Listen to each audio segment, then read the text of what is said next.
आदाब दोस्तों, मैं शाह फैसल और मैंने कुछ दिन पहले ही बिहार बजट सेशन को लेकर के एक पोस्ट डाला था अपने फेसबुक पेज में। और मैंने लोगों से पूछा था कि जो आपके जो मसले हैं, किशनगंज के जो भी विधायक हैं, किशनगंज ज़िले के जो 4 विधायक हैं, उन लोगों को कौन से मुद्दे जो हैं बजट सेशन के दौरान उठाए जाने चाहिए। तो कुछ लोगों ने कमेंट किया है, उन कमेंट्स को पढ़ते हैं और जानने की कोशिश करते हैं कि जो हमारे एक्टिव यूज़र्स हैं वे लोग कौन कौन सी ऐसी समस्याएं हैं जिनको गिनाए हैं। तो कमेंट का रुख करते हैं, एक करके हम तमाम कमेंट्स को लेंगे और ताकि आपको भी समझ में आए कि इन इलाके में कौन कौन से बड़े मसले हैं लोगों के नज़रिए में, और फिर जो विधायकों ने कौन कौन से मुद्दे पर विधानसभा सेशन के दौरान बातचीत की है अब तक। फैज़ान अहमद जी हैं, जो जिला पार्षद भी हैं, उन्होंने कहा है कि महानंदा नदी में भिरभिरी व खरखरी में पुल का मुद्दा विधानसभा में उठाया जाना चाहिए। ये ठाकुरन से जुड़ा हुआ मामला है। उसी तरह से शादाब अंजुम जी हैं, जो नदी कटान का समस्या, AMU release fund, matric first division करने वाले लड़कों को 10,000 रुपये अभी तक नहीं मिला है, ये मुद्दा उठना चाहिए। उन्होंने कई मुद्दे उठाए। ये किशनगंज विधानसभा के ही यूज़र हैं, जिन्होंने बताया कि नदी में जो कटान हो रहा है उसका मामला उठाया जाना चाहिए। AMU के लिए जो फ़ंड रिलीज़ का मामला है वो विधानसभा में उठाया जाना चाहिए। और साथ ही काफ़ी इंटरेस्टिंग जो एक टॉपिक है जिसे हम कई दिनों से जिस पर हम काम भी कर रहे हैं कि बहुत ऐसे मैट्रिक फर्स्ट डिवीज़न बच्चे हैं जिनको 10,000 की प्रोत्साहन राशि मिल जानी चाहिए थी, अब तक उन्हें नहीं मिली है अब तक। तो वे 2017 के बच्चे हैं, 2018, 2019, 2020 और 2021 के भी बच्चे हैं। तो ये भी मामला विधानसभा में उठाए जाने की ज़रूरत है, क्योंकि इस 10,000 से बच्चों का एजुकेशनल जो है अटैच बहुत ज़्यादा होता है। जब भी इस तरह के पैसे आते हैं तो बच्चे कंप्यूटर कोर्सेज़ करते हैं, बच्चे स्पोकन क्लासेस लेते हैं, कम्युनिकेशन टाइप की क्लासेस लेते हैं। तो ये पैसे बहुत सारे ऐसे बच्चे हैं जिनको अब तक नहीं मिल पाया है, तो ये मुद्दा जो है उठाया जाना चाहिए। उसके अलावा मोहम्मद रिजवान जी हैं, वे पोठिया प्रखंड अंतर्गत ग्राम पंचायत जहांगीरपुर के वार्ड नंबर 10 ग्राम डोहाबारी में ट्रांसफार्मर खराब होने के कारण आए दिन बिजली की समस्या से जूझ रहे हैं। गांव के लोग कई बार शिकायत करने पर भी कोई कार्रवाई नहीं। आदरणीय किशनगंज विधायक श्री इजहारुल हुसैन से निवेदन है कि इस समस्या को जल्द से जल्द कार्रवाई करने की कृपा करें। किशनगंज विधायक, उन्होंने एक तस्वीर पोस्ट करते हुए अपने गांव की समस्या बताया है कि वहाँ पर ट्रांसफार्मर का जो मामला है वो कई महीनों से है। इस बारे में मैं भी जानता हूँ क्योंकि मुझे भी कई दफ़ा कॉल आया है। तो खैर ये तो उतना बड़ी समस्या नहीं है कि विधानसभा में उठाया जाए, लेकिन हाँ, विधायक को पहल करना चाहिए इस पर, और जो भी इलाके के जो भी लीडर्स हैं उन्हें इस बात पर पहल करना चाहिए, क्योंकि ये मैं लगभग पिछले 1 साल से इस मामले को सुन रहा हूँ। उसके अलावा मुन्ना अंसारी हैं, उन्होंने लिखा है ग्रामीण क्षेत्रों के लोग सुरक्षित रहे, लोग आसानी से रात को नींद ले सके, इसको लेकर ग्रामीण क्षेत्रों में PCR वैन की गाड़ी घूमना चाहिए। साथ ही हर पंचायत में एक पुलिस चौकी बनना चाहिए। साथ ही प्रखंड के रोड के जिस पे 24 घंटे वाहन का आना जाना लगा रहता है उसके ऊपर रोड साइड पर खड़ी पिलर पे हाई वोल्टेज की स्ट्रीट लाइट लगानी चाहिए, जिससे लोग आसानी से आधी रात को कभी भी कहीं भी जा सके। और बड़ी समस्या बताए तो वो है हॉस्पिटल, जहां सही से इलाज नहीं हो पाता है। इसको लेकर ज़रूरत है सोचने की। हमारी माँ बहनें की जब डिलीवरी के टाइम आता है तब उस समय हॉस्पिटल में इमरजेंसी सेवा में ना तो कोई डॉक्टर होता है और ना ही कोई कंपाउंडर। इस चीज़ को लेकर भी सोचने की ज़रूरत है। ओवरऑल उनका ये मैसेज था कि जो स्ट्रीट लाइट वगैरह के बारे में कह रहे हैं कि जहाँ पर भीड़ भाड़ और रश वाले इलाके हैं वहाँ पर स्ट्रीट लाइट हो ताकि लोगों को चलने में डर वगैरह ना लगे। उसके अलावा भी कह रहे हैं कि जो पुलिस की गाड़ी है वो रात में घूमनी चाहिए। और उन्होंने पंचायत स्तर पर जो है पुलिस स्टेशन की मांग करी है। और उसके अलावा जो है हॉस्पिटल को लेकर के इन्होंने बड़ी बात कही है, जो बहुत हद तक सही भी है। अक्सर सुनने में आता है कि ज़्यादातर हमारे यहाँ की जो डिलीवरी पेशेंट्स होते हैं, जो भी गर्भवती महिलाएं होती हैं, उन्हें सही सुविधा नहीं मिलने के कारण वे लोग 40-50 हज़ार रुपये उन लोगों को खर्च करना पड़ता है। उन लोगों को जो है किसी प्राइवेट हॉस्पिटल में जाना पड़ता है। तो ये एक बहुत ही इम्पॉर्टेंट मामला इन्होंने उठाया है। सूरज दास जी हैं, इन्होंने महानंदा नदी में खरखरी व भरभरी में पुल निर्माण बहुत ही ज़रूरी है, इसका मुद्दा बिहार बजट सेशन में उठना चाहिए। ये सूरज दास जी हैं जो रायपुर इलाके से बिलोंग करते हैं। सरफराज किशनगंज जो है उन्होंने लिखा है कि महानंदा नदी में बावनडुबा गांव के दोनों टोला को तटबंध बनाकर कटाव से बचाने का मुद्दा जो माननीय सांसद और विधायक जी को लिखित रूप से साझा कर चुका हूँ। ये अपने गांव का एक समस्या बता रहे हैं, जिसमें डोक नदी के कारण जो है, महानंदा नदी के कारण जो है बावनडुबा गांव में कटान हो रहा है। धीरे धीरे कटान है, लेकिन ये काफ़ी दिनों से बढ़ रहा है और गांव की तरफ बढ़ने लगी है। तो इसको लेकर के इनका डिमांड है कि इस मामले को वहाँ पर उठाया जाए, ताकि वहाँ पर तटबंध बनाया जा सके। फजले रहीम साहब हैं, जिन्होंने लिखा है कि मैट्रिक परीक्षा में अंग्रेजी को अनिवार्य विषय में शामिल किया जाना चाहिए। सही बात है, क्योंकि जब भी हमारे बच्चे मैट्रिक से बाहर जाते हैं, इंटरमीडिएट में जाते हैं, तो जितनी भी अच्छी बड़ी किताबें होती है वो इंग्लिश में होती है। तो हमारे जो जितने भी बच्चे हैं बिहार के, वे हमेशा लैंग्वेज से ही लड़ते रहते हैं। जब बचपन में आते हैं तो वे मदर टंग से हिंदी सीखने में उनको वक्त लग जाता है। जब बड़ी मुश्किल से मैट्रिक तक जाते जाते उनकी जो है हिंदी की भाषा सुधरती है, तो फिर उन्हें फिर से एक चैलेंज फेस करना होता है। तमाम चीज़ें अंग्रेज़ी में ज़्यादातर चीज़ें हो जाती है। तो इंग्लिश को अनिवार्य विषय बनाया जाना चाहिए, ये विचार इन्होंने रखा है। नकीब आलम जी है, जो बहादुरगंज प्रखंड अंतर्गत महेश बतना पंचायत के महेश बतना गांव कनकई नदी कटाव रोधक कार्य, जो महेश बतना में कटान हो रहा है, काफ़ी बड़े पैमाने पर कटाव होता है, बाढ़ का बहुत ज़्यादा दंश जो है ये इलाका झेलता है, तो इसको बचाने की बात कर रहे हैं। फजले रहीम जी और भी बैक टू बैक कई कमेंट किए हैं, जिसमें है छात्रों को निःशुल्क कॉपी, पोठिया में डिग्री कॉलेज, 12वीं कक्षा तक विद्यार्थियों को निःशुल्क पुस्तकें, निजीतपुर का पुल, एक पुल का मामला है जिसको लेकर के हम भी काफ़ी 2 साल से सुन रहे हैं कि वो पुल बन जाएगा शायद, तो शायद मुझे लगता है इसी पुल के बारे में कह रहे हैं। उसके अलावे हैं छात्रों को निःशुल्क कॉपी। अलीम जी हैं, इन्होंने लिखा है कि फ़ंड फॉर AMU किशनगंज। उसके बाद और भी कई इंटरेस्टिंग टॉपिक है जिस पर मैं आप लोगों को बताते जा रहा हूँ, आप लोग देखते जाएं। फुरकान आलम जी हैं, इन्होंने लिखा है कि स्टेट गवर्नमेंट के पास है कि वो किसी भी जाति को सेंट्रल में OBC में जोड़ सकता है, तो विधानसभा में ये बात उठाया जाना चाहिए कि सेंट्रल में सुरजापुरी मुस्लिम को जो है OBC कैटेगरी का दर्जा मिले, क्योंकि सेंट्रल में OBC कैटेगरी का दर्जा जो है सुरजापुरी मुस्लिम को नहीं मिला है। ये सिर्फ इस जो है आपका रिजर्वेशन का फ़ायदा सिर्फ स्टेट गवर्नमेंट की पॉलिसीज़ में ही मिल पाती है। उसके अलावा तौसीफ़ रजा जी हैं, जो कुलामनी इलाके से बिलोंग करते हैं, किशनगंज विधानसभा के ही हैं। दामलबाड़ी और कुलामनी स्वास्थ्य केंद्र की जहां भवन तो बना है लेकिन डॉक्टर नहीं है। आप मेरे पेज को फॉलो करके देख सकते हैं कि दामलबाड़ी में क्या हाल है हॉस्पिटल का। सिमिलर वहां का जो है कुलामनी का भी हाल है, वहां पर काफ़ी लंबे समय से भवन बनी हुई है, लेकिन कभी वो अस्पताल खुली ही नहीं। इस कारण से एक बड़ी आबादी को जो है काफ़ी समस्याओं का सामना करना पड़ता है। सुरेश गुप्ता जी हैं, जो कह रहे हैं कि भोटा थाना, निचितपुर, खरखरी तीनों जगह में महानंदा नदी पर पुल का मुद्दा किशनगंज ठाकुरगंज MLA मिलकर उठाएंगे और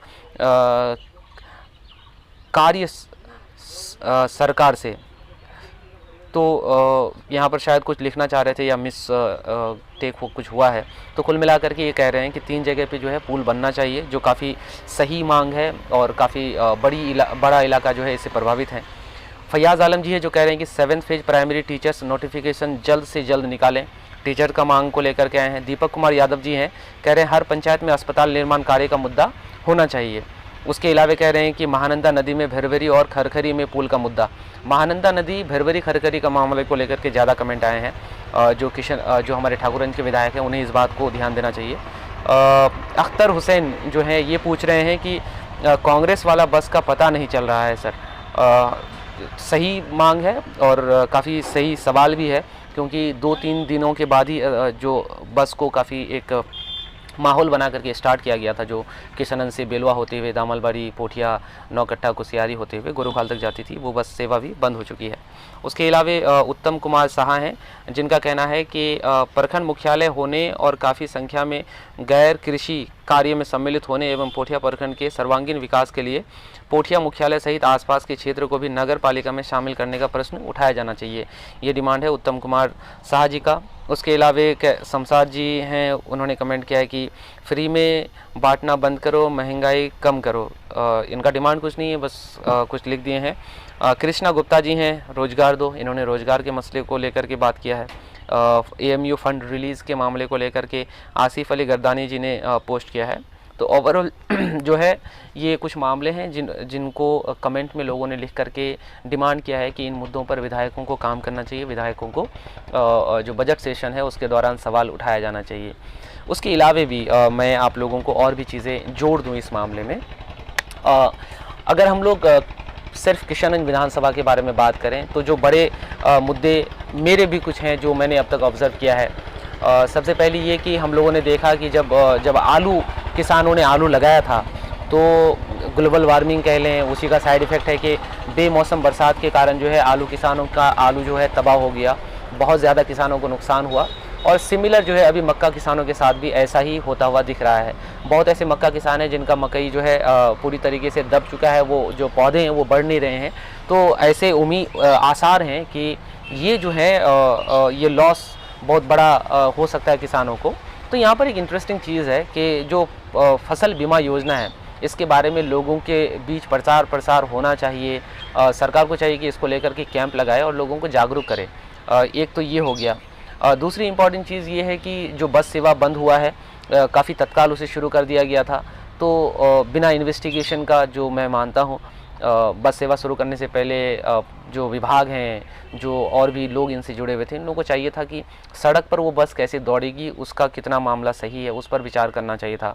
अगर हम किशनगंज से शुरू करें तो बेलुआ में जो चौराहा है वहाँ से इस सड़क पर उठने के लिए काफ़ी मुश्किल होता है, सड़क काफ़ी संकरा है, वहाँ पर काम किया जाना चाहिए था। उसके अलावा सिंगिया में देखिए आप कई ऐसी दुकान है जो सड़क पर टीना को चढ़ा दिए हैं, जिस वजह से किसी को भी दिक्कत हो सकता है। ये सिर्फ बस के लिए नहीं है, ये एक जनरल मामला है। आप उसी तरीके से दामलवाड़ी बाज़ार को ले लीजिए। दामलवाड़ी बाज़ार में जितने भी लोग लूज़ पेट्रोल बेचते हैं, उन लोगों का जितना सारा टेबल वगैरह होता है वो सीधे सड़क पर लगाया जाता है। लोग पार्किंग अपनी गाड़ियों को सड़क पर करते हैं, तो इस वजह से भी काफ़ी भीड़ भाड़ बन जाती है और कोई भी जो है गाड़ी चलाना नामुमकिन हो जाता है। उसी तरीके से आप खजूरबाड़ी का चौराहा को ले लीजिए, रतुआ बाज़ार को ले लीजिए, आप पोठिया बाज़ार को ले लीजिए। गुमठी वगैरह सड़क किनारे इतनी ज़्यादा है कि वहाँ से कुसियारी की तरफ निकलना बहुत मुश्किल है किसी बड़ी गाड़ी को। तो इस तरह के कई मामले हैं जिस पर काम किया जाना चाहिए। उसके अलावे भी अगर हम लोग बात करें तो अस्पताल का सबसे बड़ा इशू मैं देख रहा हूँ किशनगंज विधानसभा क्षेत्र ही नहीं, पूरे ज़िले में या फिर पूरे बिहार में कह लें, लेकिन जिसको हम सबसे करीब से देख पा रहे हैं वो इशू को हम ज़्यादा इम्पोर्टेंटली ही उठा सकते हैं। तो आप दामलवाड़ी हेल्थ सेंटर को देख लीजिए, जैसे ही खुला था यहाँ पर 150-200 या लगभग 300 के आसपास जो है गर्भवती महिलाओं का प्रसव हुआ था। उसके बाद फिर इसे बंद कर दिया गया कोविड के नाम पर, और अब तक वो एक तरीके से बंद ही है। यहाँ की ओपीडी जो है 4th ग्रेड कर्मी के हवाले है। उसी तरीके से पोठिया में भी देखने को तो बहुत सारा मामला है, लेकिन लोग कॉल करते हैं कि सही सुविधाएं नहीं मिल पाती है। गुरुखाल का हेल्थ सेंटर बंद पड़ा हुआ है। ताड़नी में ठीक ठाक चल रहा है, छतरगाछ में ठीक ठाक चल रहा है। तो इस दिशा में भी पहल करना चाहिए ताकि कुछ स्ट्रॉन्ग हो। जो गवर्नमेंट हाई स्कूल बने हैं, पहले 3 या 4 ही पूरे पोठिया में हाई स्कूल हुआ करता था, अब जो है हर एक पंचायत में, और उसके अलावा जो पुराने हाई स्कूल हैं 23 या 24 हाई स्कूल हैं, इनमें से ज़्यादातर हाई स्कूल में एक भी शिक्षक अब तक नियुक्त नहीं हो पाए हैं, जिस वजह से यहाँ के जो बच्चे पढ़ रहे हैं, लिख रहे हैं, ये लोग पूरी तरह से कोचिंग पे डिपेंडेंट हैं। तो या तो सरकार बच्चों को कोचिंग का फ़ी दे अगर कोचिंग में ही उनको पढ़वाना है, और अगर कोचिंग में अगर सरकार चाहती है कि बच्चा जो है फ्री हो जाए, गरीब के बच्चे भी आसानी से एजुकेशन ले सके, तो उसके लिए चाहिए कि वे शिक्षकों की नियुक्ति करें स्कूल्स में, एक नहीं कम से कम 4-4, 5-5 करके। क्योंकि अगर 1 या 2 भी शिक्षकों की नियुक्ति होती है तो वो लोग भी ऑफिस के काम में ही हमेशा बिजी रहना है, तो पढ़ाई वगैरह का काम बिल्कुल नहीं हो पाएगा। तो इस तरह के बहुत डीलर का मामला ले लीजिए। डीलर द्वारा बताया जाता है कि ऊपर में घुस जाता है, इस वजह से हम 2 किलो काट रहे हैं आपका हर एक यूनिट में। तो और जब किसी पदाधिकारी से बात करते हैं तो वे इस जानकारी से सीधे ना कर देते हैं कि नहीं ऐसा कोई बात नहीं है। तो इस मामले पर बहुत बड़ा काम करने की ज़रूरत है कि आखिर डीलर 2 किलो अनाज लोगों का काटता कैसे है, और पैसे के मामले में फिर पैसा ज़्यादा भी क्यों लेता है। इस मामले को लेकर के लोग बात इसलिए नहीं करना चाहते क्योंकि वे लोग इनसिक्योर फील करते हैं। उनको लगता है कि अगर मैं बोलने लगूँ तो क्या पता डीलर मेरा दोबारा मुझे अनाज नहीं देगा, मुझे जो है साइड से किसी तरह से और भी नुकसान और परेशान करने लगेंगे। तो इस तरह के बहुत सारे ऐसे मसले हैं जिस पर काम किया जाना चाहिए।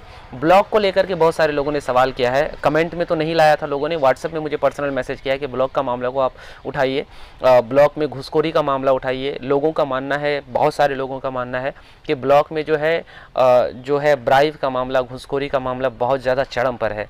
कोई भी काम बिना पैसे का नहीं होता है। ज़मीन सर्वे के नाम पे अभी जो है ज़मीनी काम जितने सारे भी है, कागजात का काम, उसमें लोगों को बहुत ज़्यादा पैसे खर्च करने पड़ रहे हैं।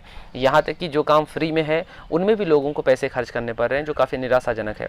तो इस दिशा में काम करना चाहिए। इतने ये जो तमाम मैंने चीज़ें बताया, ये कोई ज़रूरी नहीं है कि आप विधानसभा में ही उठाइए। ये विधानसभा लेवल की चीज़ें अगर है तो आप उठा सकते हैं। लेकिन अगर विधानसभा लेवल के नहीं है तो इस पर विधायक हो, मुखिया हो, समिति हो, प्रमुख हो, तमाम जो चुने हुए जनप्रतिनिधि हैं या फिर लीडर्स हैं इलाके के, समाज सेवी हैं, ये तमाम लोग मिल करके इन चीज़ों को श्योर कर सकते हैं कि लोगों को ज़्यादा मुश्किलात ना पेश आए। और ख़ास करके सर्वे को लेकर के जो एक लूट मचा रखा है केवाला के नाम पे, खतियान के नाम पे और तरह तरह के कागजात के नाम पे लोग उलझे हुए हैं, तो इस दिशा में बहुत स्ट्रॉन्ग काम करने की ज़रूरत है। नहीं तो मैं जब CA/NRC वाली बात आई थी तो उस दौरान हमने देखा था कि लोग अपने कागजात को ठीक करवाने मामूली करेक्शन के नाम पे हज़ारों रुपए खर्च कर रहे थे, लोग भाग दौड़ कर रहे थे। तो अब जो है सर्वे के मामले में भी मैं वैसा ही देख रहा हूँ और उससे 10 गुना ज़्यादा लोग पैसे खर्च कर रहे हैं। तो लोगों को इस बात का भरोसा हो पदाधिकारियों पर कि वे लूटे नहीं जाएंगे। इस पर एक वृहद पैमाने पर जो है कैंपेन चलाने की ज़रूरत है, जो तमाम लोग मिल करके कर सकते हैं। इन्हीं तमाम बातों के साथ मैं आप लोगों से विदा लेता हूं और साथ ही साथ एक गुजारिश करता हूं कि आपके भी अगर कोई मसले हैं तो आप भी कमेंट में बताएं और हम लोग कोशिश करेंगे कि संडे आपके बताए हुए आपके द्वारा कमेंट की गई बातों पर चर्चा किया जा सके। बहुत बहुत शुक्रिया।